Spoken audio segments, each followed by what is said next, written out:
Moi, je pense que nous allons pouvoir commencer. Alors, je me permets de prendre la parole afin de vous présenter notre équipe les Loopers qui avons travaillé sur le projet Marine Debris Impact Project. Notre équipe est composée de Clémence, Antoine, Amruta, Anne Bazan, Maïssa et de moi-même Honoré. Nous tenions à introduire notre présentation par les remerciements et nous tenions à remercier M. Adibi et Mme Zableski ainsi que l'ensemble de l'entreprise Willow pour nous avoir accueillis et nous avoir offert l'opportunité de travailler sur ce sujet. Nous souhaitions également remercier M. Torres d'avoir accepté d'être président de ce jury et Mme Biotto d'avoir été notre coach pendant 8 semaines.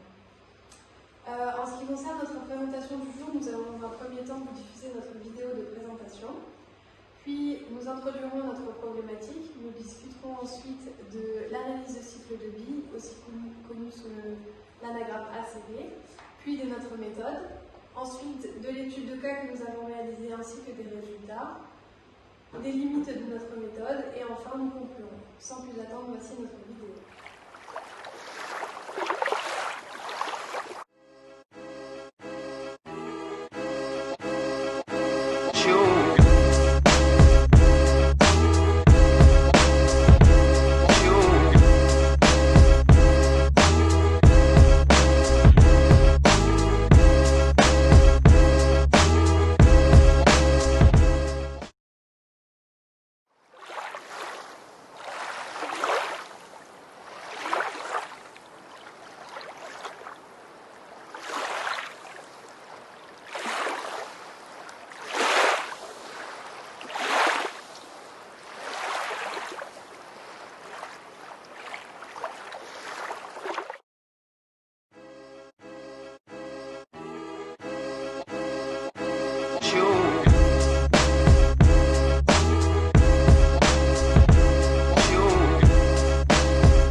On va maintenant vous expliquer quelle est la problématique du plastique aujourd'hui et donc pourquoi ce projet a été créé et très important pour le futur. On le sait, aujourd'hui, le plastique est un vrai problème pour l'environnement. En effet, la production de plastique augmente de jour en jour. Il y a quelques dizaines d'années, la Terre produisait environ 2 millions de tonnes de plastique par an. Sur l'année 2020, il a été produit plus de 300 millions de tonnes, ce qui fait que la production de plastique augmente autant, ce qui est utilisé dans tous les domaines. Le plastique est utilisé sur les technologies les plus avancées de par sa maniabilité, sa résistance et sa capacité à pouvoir réduire le coût en ressources premières du produit. Il est aussi très utilisé dans le quotidien. Nos vêtements sont en fibre synthétique, nos appareils électroniques sont en plastique, nos accessoires, nos packaging sont aussi en plastique. Il est présent dans tous les étages de la chaîne de consommation. Depuis les années 1950, le plastique est produit en masse dû à l'urbanisation et à l'augmentation de la population. Il est alors possible de trouver des plastiques sur le bord des poubelles, sur le bord des routes et même sur les plages. Ces plastiques se retrouvent souvent dans l'environnement marin. Cela montre que notre système de management des déchets est très inapproprié. Selon la Royal Statistical Society, 90,5% des déchets plastiques n'ont jamais été recyclés. Ils sont soit enfouis, soit incinérés, soit jetés dans la nature. Le Star Project a montré que 80% des débris marins proviennent des débris marins sont des plastiques. Et que ces plastiques, 80% proviennent des terres, de l'urbanisation dans les terres, et que 20% proviennent des infrastructures océaniques. Il est alors possible de trouver plus de 150 millions de tonnes de plastique dans les océans, répartis en plus de 5 trillions de pièces. En réponse avec la problématique du plastique, de plus en plus présente dans l'environnement et l'absence de la prise en compte de la pollution plastique dans l'ACV, la Déclaration de Medellin en 2017 demande à l'ACV d'intégrer l'impact des plastiques sur le milieu marin et le développement de nouvelles méthodes pour les calculer. Le but de notre projet est alors d'analyser les impacts des déchets plastiques dans le milieu marin avec la méthode ACV. Pour cela, nous réalisons une étude multicritérielle qui prend en compte le type de plastique, sa taille, macro et micro, et sa région d'émission. La finalité de notre projet est d'écrire un article scientifique pour présenter notre nouvelle méthodologie et essayer de faire avancer le recherche pour pouvoir mieux analyser et contrer la menace de la pollution plastique. Donc nous allons maintenant vous présenter notre méthode qui se base sur le principe de l'ACV. Donc dans un premier temps, nous verrons ce qu'est l'ACV, puis nous définirons la méthode et enfin nous parlerons des paramètres. Donc bien que l'ACV ait été qualifiée d'expérimentale dans les années 90, la normalisation ISO, développée à partir de 1994, a permis de fixer les bases pour fiabiliser les résultats. Et donc selon la norme ISO 14040 et ISO 14044, l'ACV est un ensemble de procédés systématiques destinés à rassembler et à analyser les flux élémentaires de matériaux et d'énergie associés aux impacts environnementaux directement attribuables au fonctionnement d'un système de produits et de services durant son cycle de vie. Donc en d'autres termes, l'analyse est un outil de quantification globale des impacts environnementaux causés directement ou indirectement par un produit, un matériau, un procédé ou de manière plus générale, un système durant l'entièreté de son cycle de vie. Donc, il faut savoir que l'analyse du cycle de vie a deux approches, une approche globale et une approche multicritérielle. Donc, en ce qui concerne l'approche globale, qu'il s'agisse d'un bien, d'un service ou d'un procédé, toutes les étapes du cycle de vie sont prises en compte pour l'inventaire des flux. Donc, l'expression existe, c'est du berceau à la tombe. Donc, ça va commencer de l'extraction des matières premières et énergétiques nécessaires à la fabrication, la distribution, l'utilisation, les différentes filières de fin de vie, et on va prendre en compte également toutes les étapes de transport. Au niveau de l'analyse multicritérielle, il faut savoir que l'ACV se fonde sur plusieurs critères d'analyse, des flux entrants et sortants. La collecte des informations pour l'inventaire de ces flux est une étape très importante de l'ACV. Et les résultats sont ensuite quantifiés et retranscrits grâce à des impacts potentiels tels que les CO2, le climate change ou bien l'acidification des eaux. Donc pour répondre à la problématique, notre méthode se base sur le principe de l'ACV et reprend donc ces 4 grandes étapes. Donc dans un premier temps, les objectifs avec la définition des unités fonctionnelles, puis l'inventaire avec l'ensemble des flux entrants et des flux sortants, ensuite la caractérisation avec l'ensemble des paramètres et enfin l'interprétation des résultats. Donc pour démarrer l'élaboration de notre méthode, nous avons réalisé un inventaire qui reprend donc dans un premier temps les différents types de résines de plastique. Donc on en a retenu 9, comme le montre ce tableau. On y retrouve par exemple le polypropylène ou encore le polyuréthane. Ensuite, nous nous sommes intéressés au secteur. On en a retenu 7, dont l'emballage, le secteur le plus consommateur de plastique en 2019. Et pour finir, nous avons ajouté une liste de plastiques très préoccupants. Donc on y retrouve les filets de pêche, les filtres de cigarettes, les pneus, les produits cosmétiques ainsi que les masques chirurgicaux. Donc dans un deuxième temps, il a fallu créer une chaîne de valeur du plastique qui reprend l'ensemble des étapes du cycle de vie, donc qui sont la production, la conversion, l'utilisation et la fin de vie. En ce qui concerne la fin de vie, il existe 4 scénarios. Le premier étant les décharges, qui regroupent l'ensemble des déchets qui sont jetés directement dans la nature ou dans des décharges non contrôlées. Le deuxième scénario est l'incinération, puis l'enfouissement ou le recyclage. En ce qui concerne le recyclage, tous les plastiques qui seront envoyés au recyclage ne seront pas réellement recyclés. c'est-à-dire qu'une partie le sera réellement et sera réintégrée au niveau de la conversion. Les plastiques qui sont envoyés au recyclage et qui ne sont pas réellement recyclés pour cause de composition ou de traitement seront réintégrés dans les filières de l'incinération et de l'enfouissement. Des fuites de plastique peuvent apparaître à chaque étape du cycle de vie. Et sur ce schéma, cela est retranscrit avec des flèches et cette petite boîte noire. Une fois que le plastique se trouve dans la biosphère et il sera parvenu par l'eau, la terre ou l'air, jusqu'à se retrouver dans le milieu marin, il aura ensuite des impacts sur les différents récepteurs que nous avons identifiés comme les humains, les écosystèmes et les structures.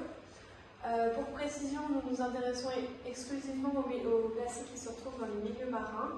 Et le terme structure prend en compte l'ensemble des infrastructures créées par l'homme, telles que les sites de pêche ou les sites à valeur économique comme les récifs coralliens ou les sites à valeur culturelle ou les monuments. Donc à partir de cette chaîne de valeur, nous avons défini une liste de paramètres.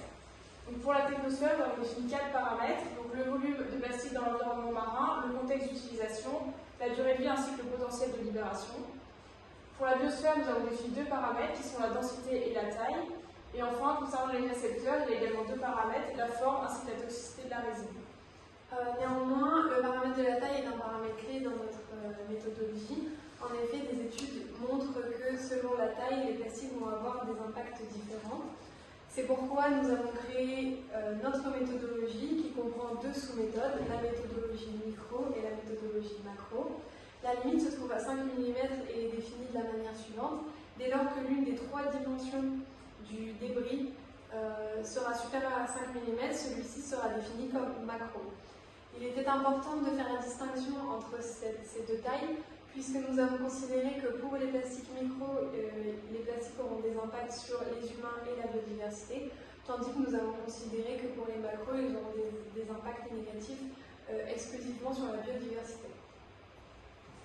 Donc pour résumer ce qui a été dit à l'instant, on peut regarder ce schéma qui reprend le principe de la méthode. Donc on y retrouve l'inventaire avec l'identité du plastique et du secteur, puis la différenciation entre les micro et les macroplastiques, et enfin la caractérisation qui, à l'aide des paramètres, nous définit un score permettant de nous montrer l'impact sur les humains et la biodiversité. Pour les macroplastiques, on remarque qu'il y a également une régionalisation qui est prise en compte, et on la définira après avoir défini chaque paramètre. Donc, on va passer maintenant à l'explication des différents paramètres et d'abord ceux liés à la technosphère. Le premier étant volume présent dans l'environnement marin. Donc la production plastique a connu une augmentation spectaculaire depuis 1950 et d'environ 9% par an. Des études existent et permettent de connaître la quantité de plastique par type de résine présent dans l'environnement. Et ce paramètre se base sur l'hypothèse que l'importance des impacts causés par les plastiques va augmenter avec le volume présent dans l'environnement. Ensuite, il y a la durée de vie, également prise en compte pour les micro et les macroplastiques. Elle se définit comme la durée entre la première utilisation du produit et son passage à l'état de déchet. Ensuite, il y a le paramètre de contexte d'utilisation qui sera retenu exclusivement pour la méthode macro. La question est la suivante, le produit est-il utilisé dans un milieu ayant un système de collecte et de traitement efficace pour les déchets plastiques? On va donc venir étudier le contexte d'utilisation du produit. Et enfin, le potentiel de libération pris en compte pour les microplastiques, et ça représente la probabilité que le produit perde du plastique lors de son utilisation et ou lors de son entretien. Pour la biosphère, le paramètre pris en compte est la densité. Donc l'hypothèse qui a été prise en compte, c'est que les plastiques à faible densité, donc qui flottent et qui sont en interaction avec beaucoup d'espèces de l'écosystème marin, sont considérés comme plus dangereux, et les plastiques qui coulent, et selon les études et les recherches faites actuellement, sont considérés comme moins dangereux. Pour les récepteurs, il y a 2 paramètres qui sont pris en compte, c'est la forme et la toxicité de la résine. Donc pour les macroplastiques, on a pris en compte le paramètre de la forme, car il a un impact direct sur les espèces marines, comme par exemple un étranglement avec un filet de pêche ou une ingestion qui cause un impact physique avec un macroplastique de quelques centimètres. Et pour les microplastiques, c'est la toxicité de la résine selon la composition du plastique. On a récupéré les données sur l'outil CIMACRO d'ACV dans écotoxicité des eaux douces, dans lequel on a rentré différents types de résine sous la forme la plus basique, c'est-à-dire sous forme de granulés. Et pour finir avec la méthode, je vais vous parler de l'étape de régionalisation qui est prise en compte pour les macroplastiques. Il faut savoir que la collecte des déchets, c'est une étape cruciale dans la gestion des déchets, mais que les taux varient considérablement selon les pays. En effet, les pays à revenus élevés et à revenus moyens assurent déjà une collecte des déchets quasi universelle. Donc notre paramètre, qui se nomme mauvaise gestion des déchets, se base sur cette carte qui représente la part mondiale des déchets plastiques mal gérés. Et à noter que les déchets mal gérés sont les déchets qui ne sont pas formellement gérés, et ça comprend également les décharges ouvertes et non contrôlées. Alors, pour l'étude de cas, nous allons d'abord vous définir ce qu'est une étude de cas. Ensuite, nous verrons ensemble l'application qui a été faite de la méthodologie, puis nous discuterons des résultats. Utiliser dans le cadre d'une recherche scientifique en cours, l'étude des cas est une approfondie d'un fait, d'un sujet, d'un phénomène, d'un institut, d'un groupe de personnes. Dans la continuité de notre projet, conduire une étude de cas signifie que nous étudierons certains produits sélectionnés avec soin et utiliser la méthode développée. Puis que nous analyserons les résultats obtenus afin de déterminer quelle amélioration nous pourrons apporter à notre méthode. Ici, l'étude de cas est réalisée pour collecter des données sur différents types de matières plastiques en fonction des différents secteurs et pour différentes utilisations. Donc ici, nous avons un aperçu de notre liste qui contient des produits pour différentes applications, composés de différents types de matériaux plastiques et classés selon leur secteur d'utilisation. Ainsi, l'objectif de l'étude de cas est définir un inventaire du cycle de vie. En choisissant différentes études de cas est en général une unité fonctionnelle avec un flux de référence. Donc, par exemple, si on prend le masque chirurgical, donc nous, ce qu'on voudrait, c'est qu'il soit utilisé pour une personne pendant une semaine de travail et qui s'en va 3 fois dans un supermarché. Et donc, le flux de référence du masque chirurgical, ce serait sa masse et son nombre d'heures d'utilisation. Et donc, définir l'unité fonctionnelle et le flux de référence permettrait de déterminer la quantité de produits nécessaires pour remplir la fonction. Donc, pour pouvoir appliquer la méthode, nous avons calculé des paramètres d'une certaine façon. Donc, pour la technosphère, c'est la racine cubique du produit des paramètres, du produit du volume dans l'environnement marin, avec la durée de vie pour la durée de vie ou le potentiel de libération selon si on calcule l'impact micro ou l'impact macro, avec le contexte d'utilisation. Pour la biosphère, ça correspond à la densité. Et pour les récepteurs, c'est la forme pour l'impact macro et la toxicité de la résine pour les impacts micro. Donc le calcul de l'impact, c'est simplement le produit de ces 3 paramètres, donc technosphère fois biosphère par récepteur. Et on peut également calculer l'impact selon les kilogrammes de PET équivalent. Et donc ça, on l'a calculé en faisant la moyenne des impacts des PET des différents secteurs. Dans le tableau, on voit comment la méthode est représentée et comment la méthode est appliquée à ces produits. On obtient comment ressortir l'impact micro et macro de chaque produit. Donc nous avons calculé les impacts macro de nos produits. Et comme vous pouvez le voir ici, on peut voir que les pailles, les bouteilles dans le density polyéthylène ou encore les masques chirurgicaux ont un impact vraiment très élevé. D'ailleurs, pour les masques, ça pourrait devenir, c'est des valeurs inquiétantes, compte tenu du contexte sanitaire actuel et de l'utilisation massive et mondiale qui en est faite. Et ici, comme par exemple, on peut voir que pour les cigarettes, l'impact macro est plutôt faible. Donc on peut émettre l'hypothèse que comme les cigarettes sont assez petites et sont plutôt toxiques, ce sera leur impact micro qui sera plus élevé. L'analyse de ces graphiques montre que le micro-impact n'est pas aussi important que l'impact macro pour la plupart des produits testés. Donc, effectivement, la plupart des produits ont vu leur impact macro baisser par rapport à leur impact micro. La valeur de l'impact macro la plus élevée était de 13,34 et ici la valeur la plus élevée de 8. Et donc effectivement, pour les cigarettes, on peut voir que la valeur de l'impact a doublé, donc ce qui a bien confirmé notre hypothèse concernant la toxicité. Donc pour aller plus loin dans les analyses, nous avons voulu voir quel était l'impact des plastiques en fonction de leur secteur d'utilisation. Et donc ici, on peut voir que dans le secteur emballage, tous les plastiques ont un impact plutôt élevé, sauf pour le PET, alors que dans le secteur du bâtiment, les impacts sont plutôt faibles. Nous avons également calculé les impacts en fonction des types de plastique.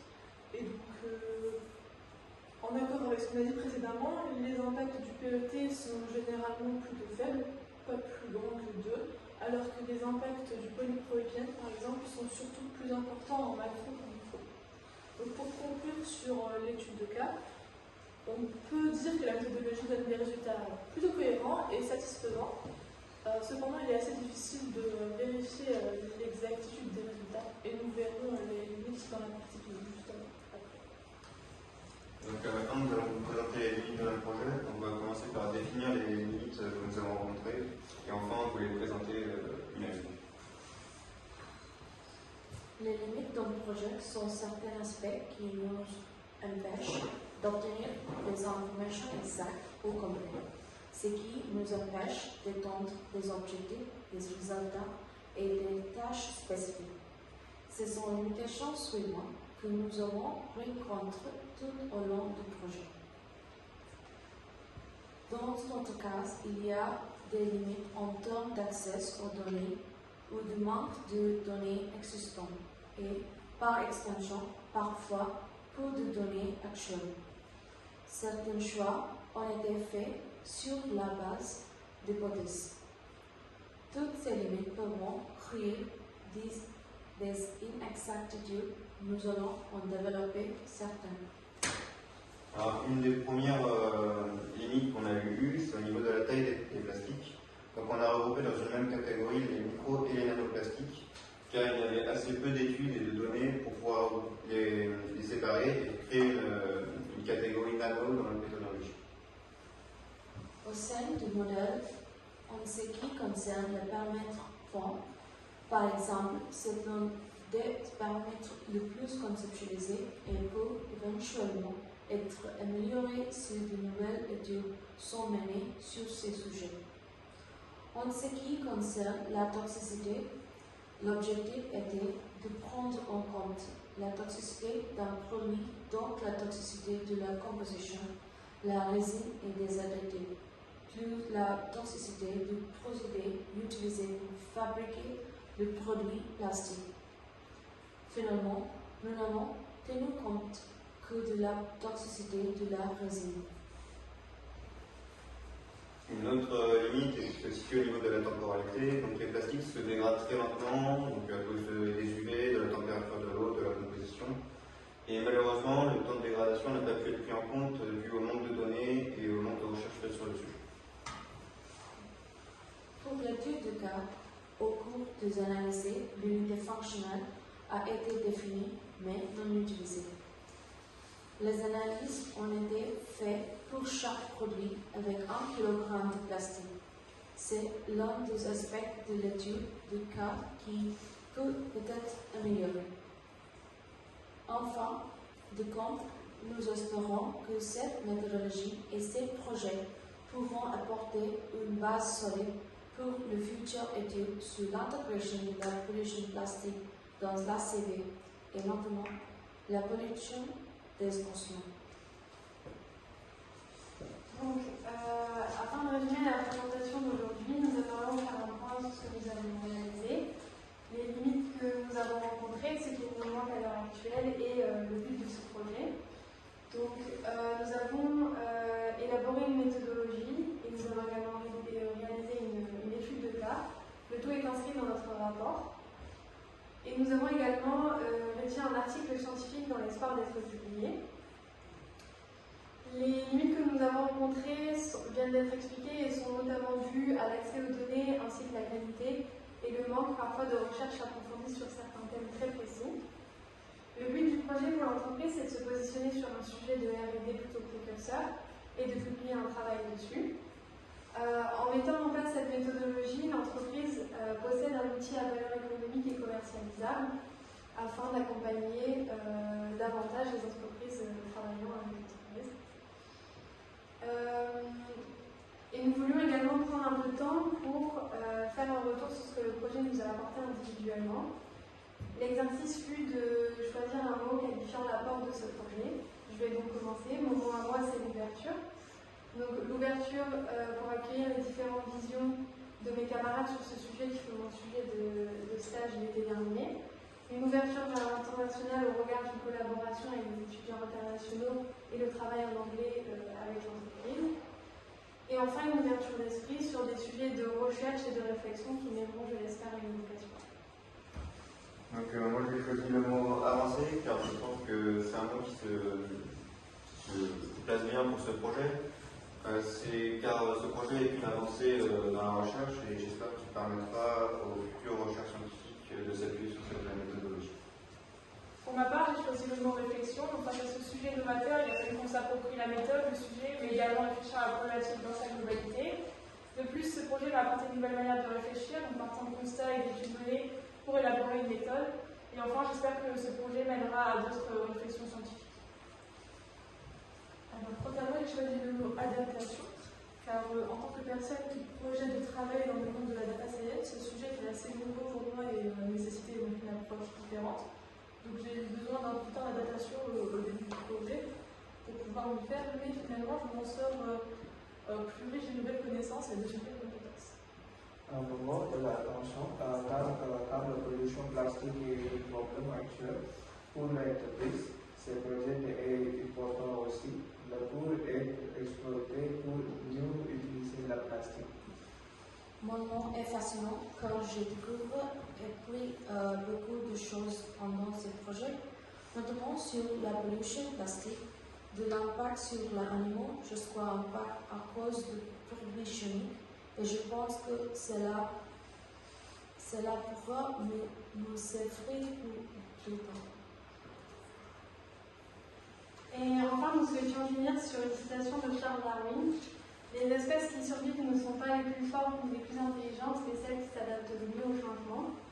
Pour vous illustrer cette citation, nous l'expliquons ainsi. La Terre a connu plusieurs périodes difficiles, et suite à ces périodes difficiles, le résultat fut souvent la disparition des éléments perturbateurs. La Terre connaît aujourd'hui une crise écologique, et malheureusement pour nous les humains, nous sommes l'élément perturbateur. Alors c'est donc à nous de faire le nécessaire, puisque la Terre nous survivra, et en ce qui concerne notre espèce, c'est à nous de voir. Merci de votre attention.